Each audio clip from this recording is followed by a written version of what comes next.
آپ سب پر سلامتی ہو۔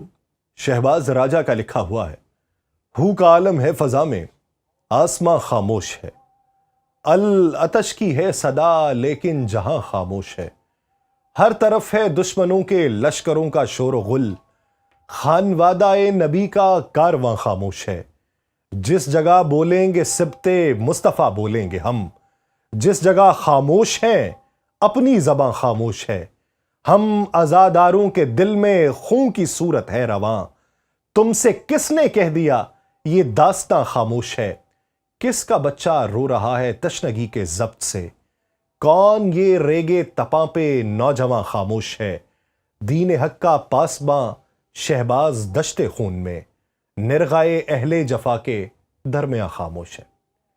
ناظرین، وہ کسی ایک دن میں طاقت کی علامت نہیں بنا، اس کی شناخت نہ کسی تخت سے جڑی تھی، نہ کسی فوجی وردی سے، نہ کسی خاندانی بادشاہت سے۔ وہ ایک ایسی شخصیت تھا جو آہستہ آہستہ تاریخ کے اندر داخل ہوا، جیسے کوئی سایہ پہلے دیوار پر نمودار ہو اور پھر پورا کمرہ اپنی گرفت میں لے لے۔ اس کا نام تھا سید آیت اللہ علی خامنائی۔ اس کی کہانی دراصل ایران کی جدید تاریخ کی وہ لکیر بندی ہے جس میں مذہب، سیاست، مزاحمت، اقتدار اور خوف سب ایک دوسرے میں گھلے ہوئے تھے۔ یہ سفر 17 جولائی 1939 کو مشہد کے خاموش، تنگ مگر علمی گھر سے شروع ہوتا ہے۔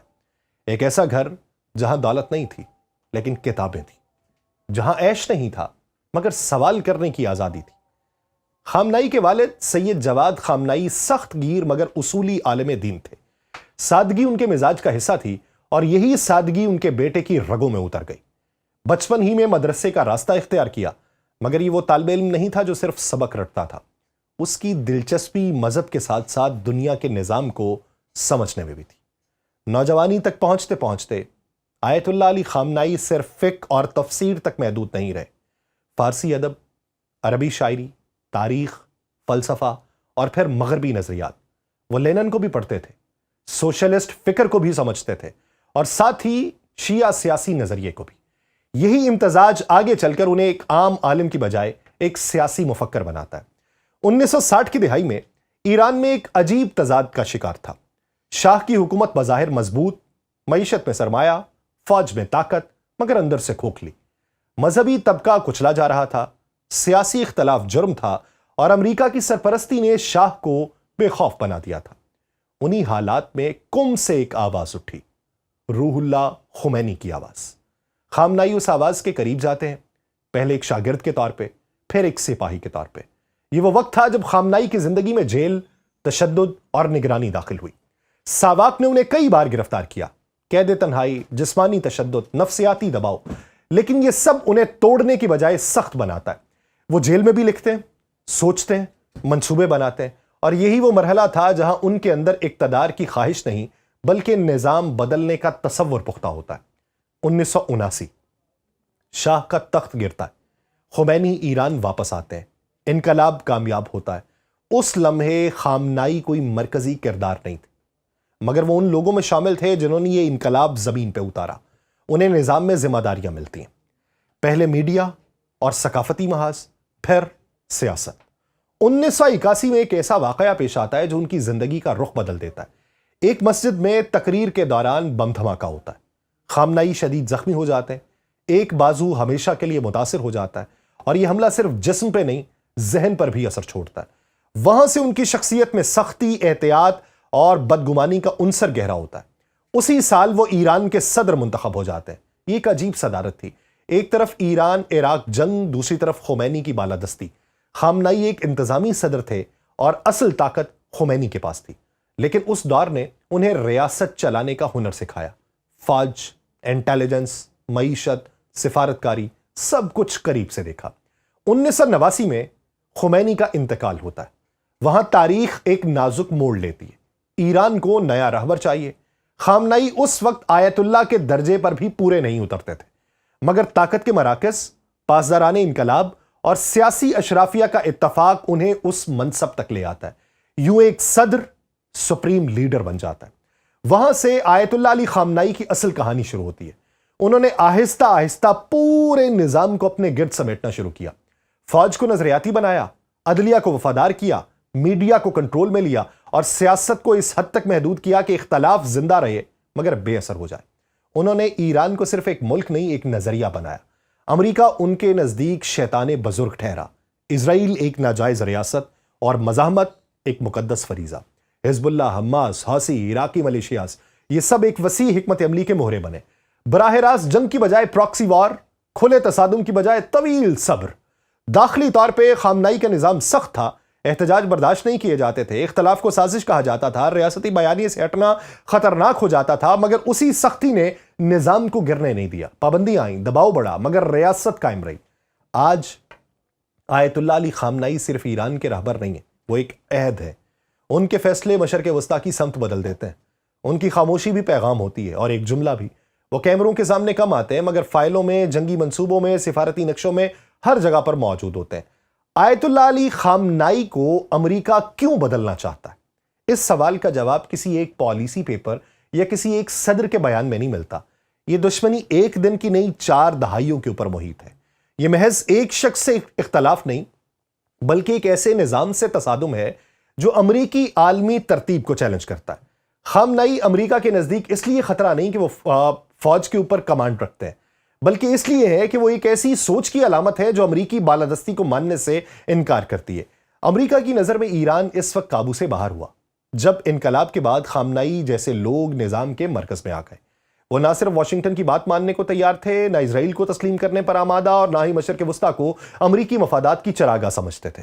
خامنائی نے ایران کو یہ باور کروایا کہ خود انحصاری کوئی نعرہ نہیں بلکہ بقا کی شرط ہے، اور یہی سوچ امریکہ کے لیے ناقابل قبول تھی، کیونکہ واشنگٹن ہمیشہ ایسے حکمران چاہتا ہے جو دباؤ میں آئیں، سودے کریں اور ضرورت پڑنے پہ جھک جائیں۔ خامنائی اس سانچے میں فٹ نہیں ہوتے تھے۔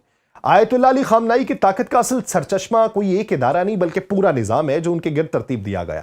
پاسداران انقلاب، بسیج، عدلیہ، سیکیورٹی اسٹیبلشمنٹ، مذہبی ادارے، حتیٰ کہ خارجہ پالیسی کے اہم دھارے، یہ سب براہ راست یا بالواسطہ ان کے تابع ہیں۔ ایران میں صدر آتا جاتا ہے، حکومتیں بدلتی رہتی ہیں، مگر آخری فیصلہ ایک ہی جگہ سے ہوتا ہے، اور یہی وجہ ہے کہ امریکہ جانتا ہے کہ اگر ایران کو واقعی کمزور کرنا ہے تو اسے کسی وزیر یا صدر سے نہیں بلکہ خامنائی جیسے مرکز ثقل سے نمٹنا ہوگا۔ انہیں ہٹانے یا نشانہ بنانے کی کوششیں کھلے عام کم مگر پس پردہ مسلسل جاری رہیں۔ 1981 کا بم دھماکہ جس میں شدید زخمی ہوئے آج بھی ایران میں محض ایک دہشت گردی کا واقعہ نہیں سمجھا جاتا، بلکہ اسے اس طویل جنگ کا پہلا بڑا حملہ مانا جاتا ہے۔ اس کے بعد کئی دہائیوں تک خفیہ معلومات کے مطابق ان پر براہ راست حملے ہوئے، زہر دینے کی کوشش کی گئی، طیارہ حادثہ کرنے کی کوشش کی گئی، حتیٰ کہ علاج کے دوران نشانہ بنانے جیسے منصوبے زیر غور آتے رہے۔ امریکی اور اسرائیلی انٹیلیجنس حلقوں میں یہ بحث بارہا ہوئی کہ اگر خامنائی کو ہٹا دیا جائے تو پورا ایرانی نظام لڑکھڑا سکتا ہے، لیکن مسئلہ یہ ہے کہ خامنائی کوئی تنہا ستون نہیں ہے، وہ ایک پورا ڈھانچہ تعمیر کر کے کھڑے ہیں۔ یہی وجہ ہے کہ امریکہ نے براہ راست اقدام کی بجائے معاشی پابندیاں لگائی، داخلی بے چینی پیدا کی اور نفسیاتی جنگ کا راستہ بارہا اختیار کیا۔ احتجاج کو ہوا دینا، نسلی اور لسانی اختلافات کو ابھارنا اور قیادت کو عوام سے کاٹنے کی کوشش اسی حکمت عملی کا حصہ رہی۔ مشرق وسطیٰ میں خامنائی کا اثر و رسوخ محض ایران کی سرحدوں تک محدود نہیں ہے۔ لبنان میں حزب اللہ، عراق میں بہت سی ملیشیاز، شام میں اسد حکومت کے دور حکومت میں، یمن میں حوثی، فلسطینی مزاحمتی گروہ حماس اور اس سے دیگر جڑی ہوئی شاخیں، یہ سب ایک مرکزی نظریے سے جڑے ہیں، اور وہ نظریہ تہران سے نکلتا ہے۔ خامنائی نے ایران کو ایک ایسی ریاست بنا دیا جو براہ راست جنگ کی بجائے اپنے حلیفوں کے ذریعے طاقت کا توازن بدلتی ہے۔ یہی وجہ ہے کہ اسرائیل شمال سے جنوب تک دباؤ میں ہے اور امریکہ کو ہر محاذ پہ حساب کتاب کرنا پڑتا ہے۔ اگر خامنائی کو اچانک ہٹا دیا جائے تو اس کے اثرات ایران تک محدود نہیں رہیں گے۔ سب سے پہلا منفی اثر نظام کے اندر طاقت کی کشمکش کی صورت میں سامنے آئے گا۔ پاسداران انقلاب، مذہبی اشرافیہ، سیاسی دھڑے سب اپنی اپنی جگہ مضبوط ہیں، مگر ایک مرکزی شخصیت کے بغیر یہ توازن بگڑ سکتا ہے۔ دوسرا بڑا اثر مشرق وسطیٰ میں ہوگا۔ حزب اللہ، عراقی گروہ اور دیگر اتحادی وقتی طور پہ غیر یقینی کا شکار ہو سکتے ہیں، جس سے خطے میں تصادم کے امکانات زیادہ بڑھیں گے۔ تیسرا اور شاید سب سے خطرناک اثر یہ ہو کہ امریکہ اور اسرائیل یہ سمجھ بیٹھیں کہ ایران کمزور ہو چکا ہے، اور یہی غلط فہمی کسی بڑی جنگ کا پیش خیمہ ہوگی۔ تاریخ گواہ ہے کہ طاقت کے خلا اکثر امن نہیں بلکہ تباہی لے کر آتے ہیں۔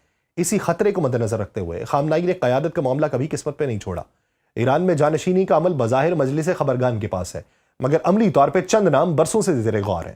ایسے افراد جو نظریاتی طور پہ سخت، اداروں میں قبول عام رکھتے ہوں اور پاسداران انقلاب کے اعتماد پہ پورا اترتے ہوں۔ یہی وجہ ہے کہ ایران میں قیادت کا انتقال اگر ہوا بھی تو کسی انقلابی طوفان کی بجائے ایک منظم تبدیلی کی صورت میں متوقع ہے۔ یہی وہ حقیقت ہے جس سے امریکہ سب سے زیادہ خائف ہے۔ خامنائی کو ہٹانا آسان نہیں، اور اگر وہ ہٹ بھی گئے تو ان کا نظریہ، ان کا نظام اور ان کی ترتیب دی ہوئی طاقت باقی رہنے کے امکانات زیادہ ہیں۔ اسی لیے یہ جنگ فرد کی نہیں، فکر کی ہے، اور تاریخ بتاتی ہے کہ فکر کو مارنا جسم کو نشانہ بنانے سے کہیں زیادہ مشکل ہوتا ہے۔ یہ کہانی کسی ہیرو کی نہیں ہے، کسی ویلن کی بھی نہیں ہے، یہ کہانی طاقت کی ہے۔ اس طاقت کی جو بندوق سے نہیں، نظریے سے جنم لیتی ہے، اس شخص کی جس نے تاریخ کو زور سے نہیں، آہستہ آہستہ اپنے حق میں موڑا۔ وہی شخصیت آیت اللہ سید علی خامنائی، ایک نام، ایک نظام اور ایک ایسی حقیقت جسے سمجھے بغیر مشرق وسطیٰ کبھی سمجھ میں نہیں آ سکتا۔ مجھے دیجیے اجازت، اللہ نگہبان۔